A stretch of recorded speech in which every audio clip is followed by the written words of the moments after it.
नमस्कार, city centre show में आपका स्वागत है। मैं हूं पूजा भारद्वाज और शुरुआत करेंगे रणवीर इलाहाबादिया से जुड़ी खबर के साथ। इंडियाज गॉट लेटेंट शो में अपनी अश्लील टिप्पणी से विवादों से घिरे रणवीर इलाहाबादिया की गिरफ्तारी पर सुप्रीम कोर्ट ने रोक तो लगाई, लेकिन उन्हें जमकर फटकार लगाई। कोर्ट ने कहा कि जो कुछ उन्होंने किया है वो उनकी दिमागी गंदगी का प्रमाण है।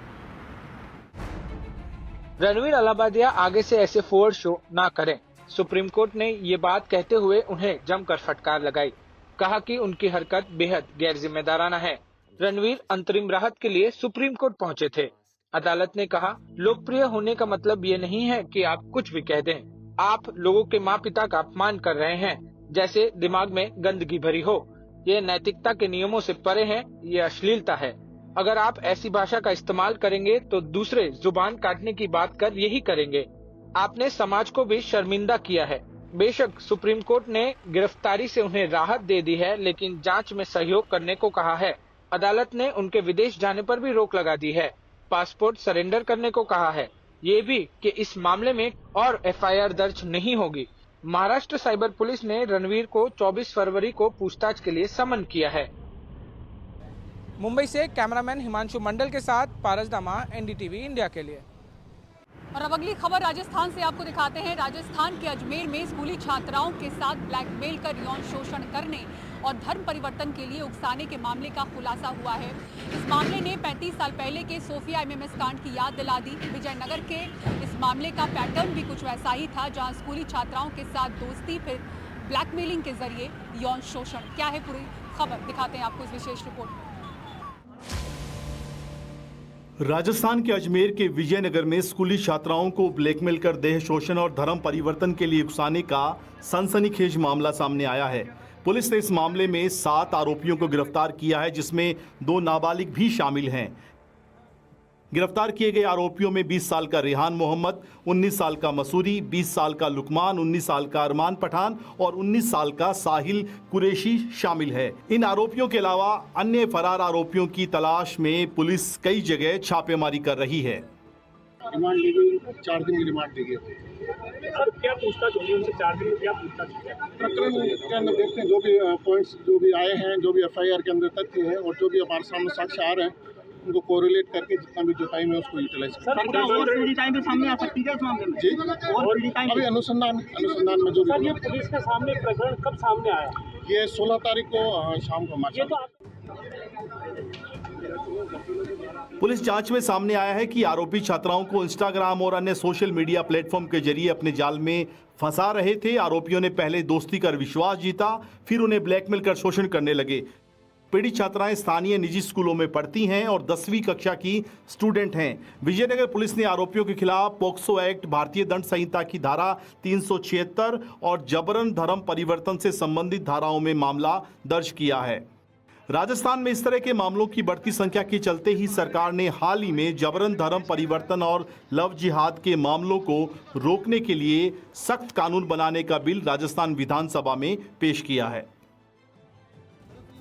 एनडीटीवी के लिए अजमेर से पवन के साथ जयपुर से सुशांत पारिक की रिपोर्ट।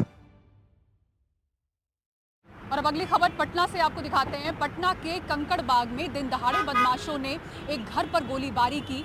ये सूचना जब पुलिस को मिली, उसके बाद इस घर को और इस पूरे इलाके को घेर लिया गया। करीब आधे घंटे तक ये ऑपरेशन चला, जिसके बाद 4 बदमाशों की गिरफ्तारी हुई। पूरा मामला आपको इस रिपोर्ट में दिखाते हैं। काली वर्दी में आधुनिक हथियारों से लैस ये बिहार पुलिस के स्पेशल टास्क फोर्स के कमांडो हैं, जो पटना के कंकड़बाग के रामलखन पथ के इस मकान से अपराधियों को परास्त करके बाहर निकल रहे हैं। आज दोपहर 2 बजे के पास इस मकान पे एक गैंग ने हमला कर दिया। मकान पे ताबड़तोड़ गोलियां बरसाई गई। कुल 4 हमलावर थे। गिरफ्तारी कितनी हुई है सर? 4 लोगों को डिटेन करके रखा गया है। कौन लोग थे? कौन लोग थे? एक मिनट। कौन लोग थे ये लोग?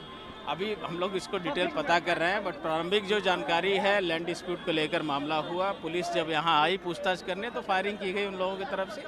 4 राउंड फायरिंग की बात अभी सामने आई अपराधियों की तरफ से।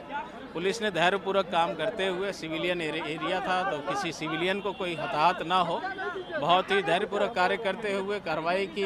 होस्टेज सभी को जो सिविलियंस हैं उनको सुरक्षित रखा और 4 लोग डिटेन किए गए हैं। हम लोग अग्रिम कार्रवाई के लिए पूछताछ कर रहे हैं। और ये कौन लोग हैं ये पता चला? वो पता कर रहे हैं हम लोग, पता चले बता।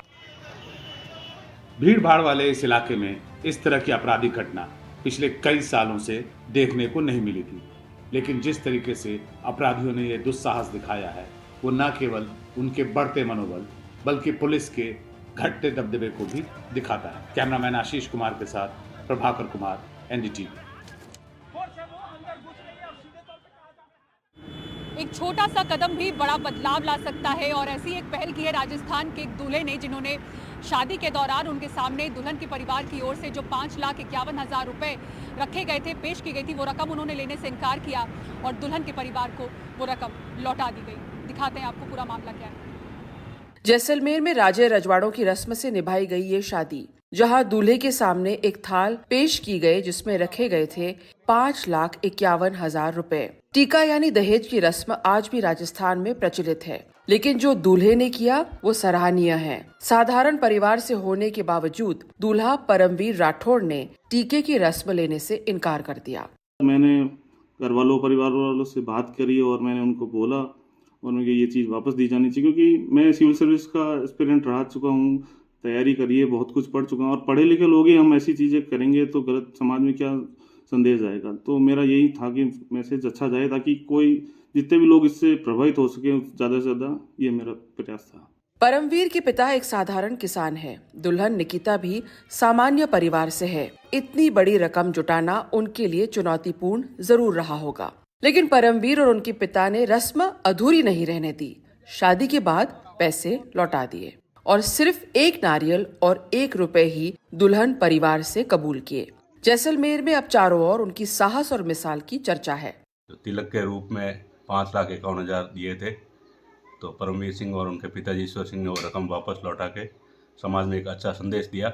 परमवीर वापस गांव लौट चुके हैं। उनकी दुल्हन निकिता पोस्ट ग्रेजुएट का एग्जाम दे रही हैं। साफ है, अगर ऐसी युवा शक्ति हो तो देश और समाज जरूर बदल सकता है। जैसलमेर से श्रीकांत व्यास के साथ हर्षा कुमारी सिंह, एनडीटीवी।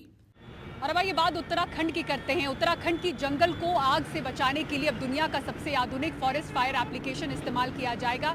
इससे 6 घंटे पहले ही जंगल की आग की सूचना मिलेगी।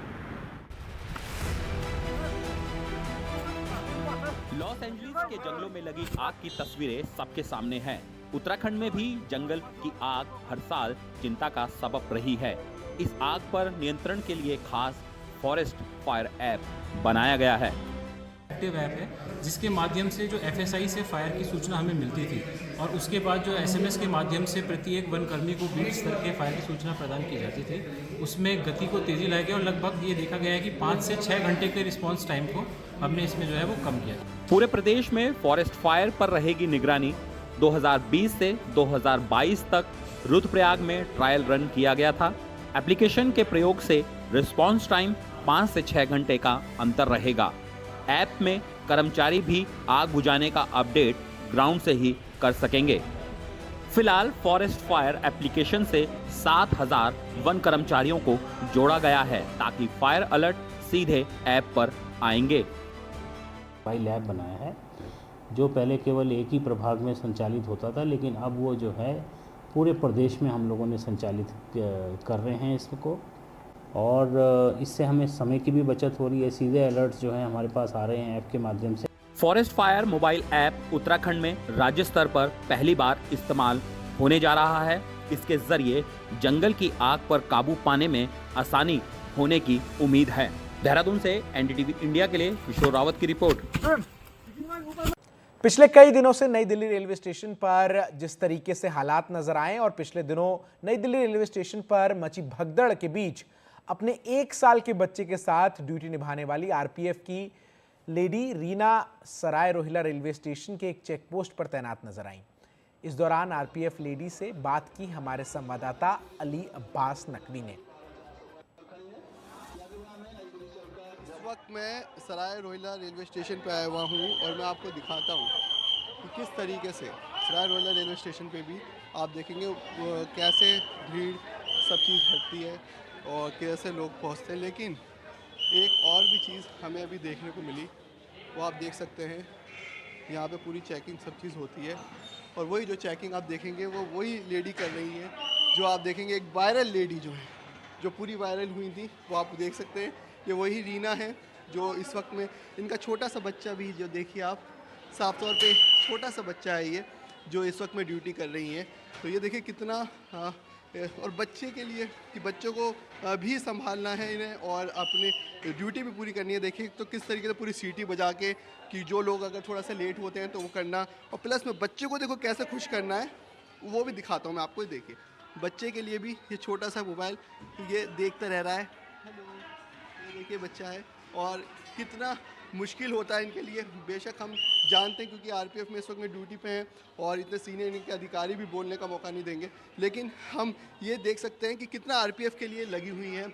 कितनी आपको एक रीना जी अगर आप सिर्फ बता सकें कितनी आपको अच्छा लगता है आरपीएफ में वर्क करके, सिर्फ ये बता सकें, फक्र महसूस होता है कि आप अपने यहाँ पे सब चीज़ काम कर रही हैं, ये बता सकती हैं आप? Sir please please. देखिए तो ये चीज़ होती है कि बिल्कुल अपने काम से रिलेटेड ही अपना काम करना चाहती हैं, एक भी चीज़ नहीं छोड़ना चाहती है। और यही ऐसे आरपीएफ के ही जो जवान जब हमारे साथ होंगे तो बेशक हमारा देश भी नाम ऊँचा करेगा। और इसी तरीके से आप देखिए इन्होंने अपनी ड्यूटी नहीं छोड़ी और ड्यूटी को पूरा संभालती रही।